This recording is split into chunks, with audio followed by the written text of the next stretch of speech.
Morning. আজকে রবিবার একটু কথা বলবো, সেটা হচ্ছে একটা রোগ রোগ বলো যাই বলো না কেন, সমস্যা বলো, সেটা হচ্ছে হোমিওপ্যাথির নাম এলেই বা সেই রোগটার নাম এলেই মানুষজন ভাবেন এটা হোমিওপ্যাথিতে সারবে। সেটা হচ্ছে আঁচিল ওয়ার্ডস। আজ পর্যন্ত যে কটা ওয়ার্ডসের ভিডিও, ছবি, পোস্ট যা যা আমার চ্যানেল থেকে তোমরা দেখেছো, সেগুলোর মধ্যে একটাতেও কোনো এক্সটার্নাল অ্যাপ্লিকেশানের ব্যাপার ঘটেনি, অতদূর পর্যন্ত পৌঁছয়নি। কেন বলছি? এই যে বললাম না, হোমিওপ্যাথি আর ওয়ার্ডস দুটো খুব ওতপ্রোতভাবে জড়িত। ওয়ার্ডস হলেই মানুষ হবে হোমিওপ্যাথিতে সারবে। আচ্ছা, আর একটা জিনিস মানুষ তার সাথে ভাবেন, এবং এখন গুগলের চক্করে, ইউটিউবের চক্করে মানুষজন শিখেছেন, সেটা হচ্ছে থুজা মাদার লাগাতে হয়।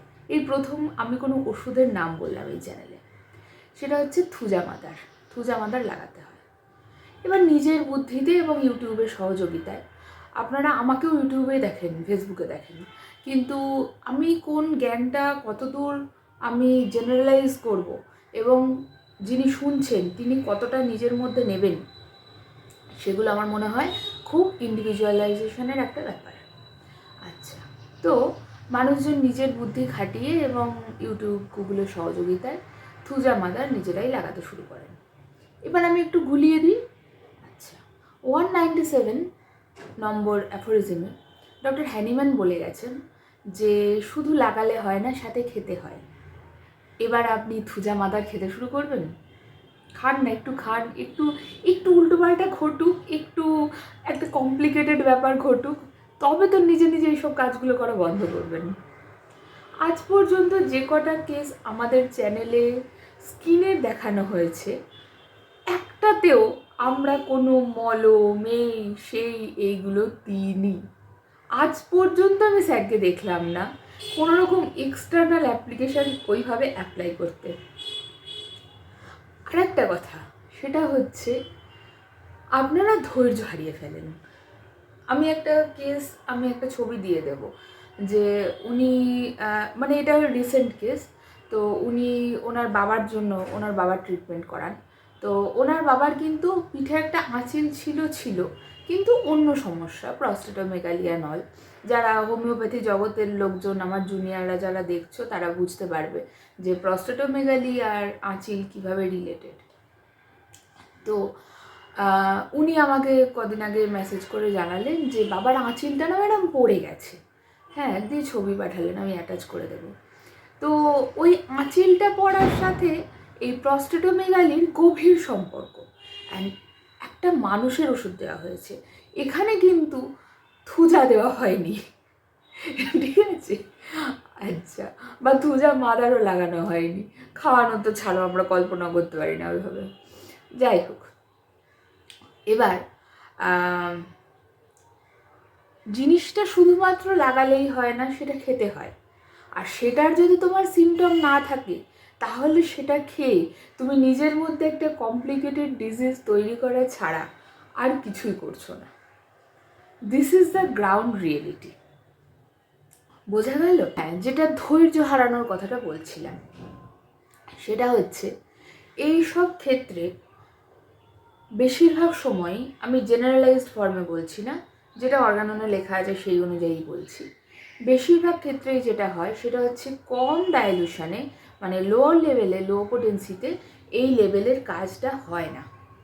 তার জন্য কিন্তু আপনার শরীরকে সময় দিতে হবে সেই হাই ডাইলুশনকে, সেই হাই পোটেন্সিকে অ্যাবজর্ব করার ক্ষমতা তৈরি করার জন্য।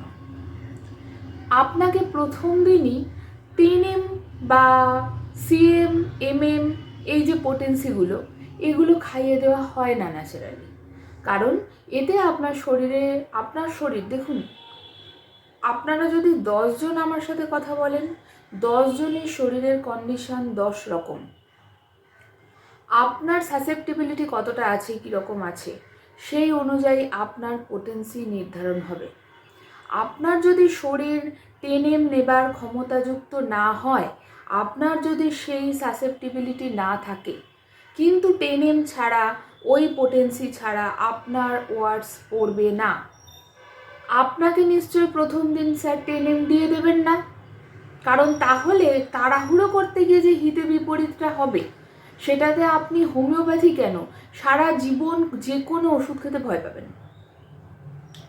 ঠিক আছে, সেই জন্য ওই হায়ার পোটেন্সিতে আপনাকে নিয়ে যাওয়ার জন্য যে সময়টা লাগবে, আপনার শরীর ওই হায়ার পোটেন্সিটা নিতে পারবে, হায়ার পোটেন্সিটা দিলেই ম্যাজিক হবে, ওই ম্যাজিকটা পর্যন্ত যাওয়ার জন্য আপনার যে সময়টা প্রয়োজন, সেই সময় পর্যন্ত আপনাকে ধৈর্য ধরতে হবে। আপনি যে কয়েকদিন, ন্যূনতম যে কয়েকদিন আপনার মেডিসিন প্রয়োজন, আপনার যে কয়েকদিন মেডিসিন খেলে আপনি মোটামুটি একটা বছর 10 আপনি ওই সমস্যায় আর ভুগবেন না, এবং আপনার লাইফস্টাইল ঠিক থাকলে আপনার মেনটেনিং কজ বা এক্সাইটিং কজ অতটা মারাত্মক না হলে মায়াজমেটিক ট্রিটমেন্টের মাধ্যমে আপনাকে সারা জীবন সুস্থ রাখা যাবে। সেটা আপনার উপর ডিপেন্ড করছে আপনি কতটা আমাদের কথা শুনছেন। সেইটা পর্যন্ত যাওয়ার জন্য আপনাকে সময় দিতে হবে। বোঝা গেল?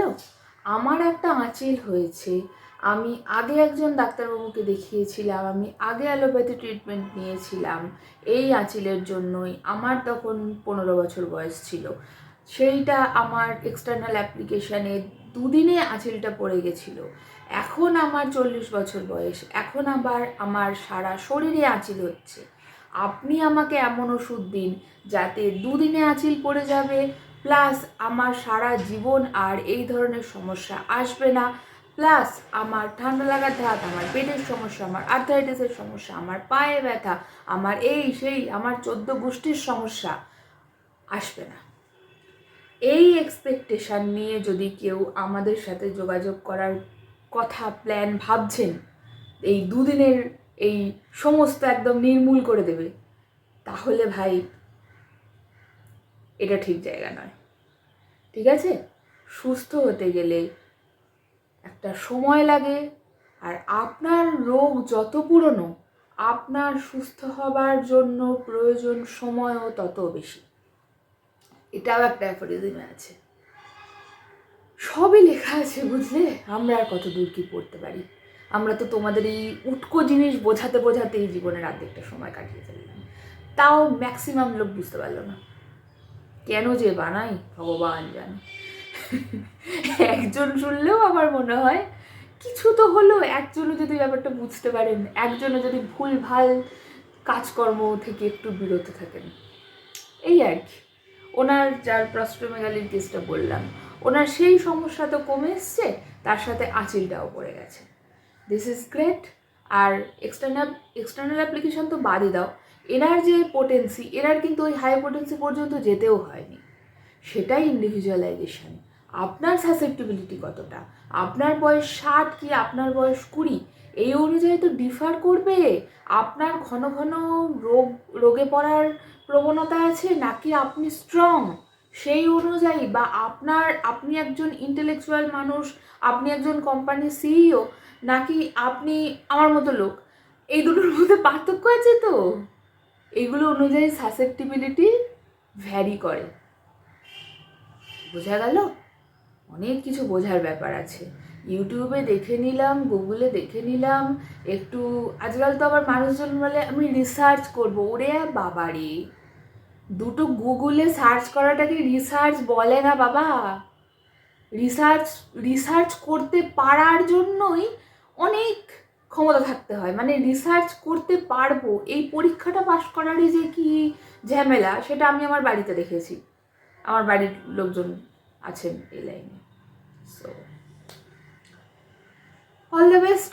একটু কম গুগল করুন, গুগল করে যেটা দেখছেন সেটাই একদম ধ্রুব সত্য, ভগবান এসে লিখে দিয়ে গেছে।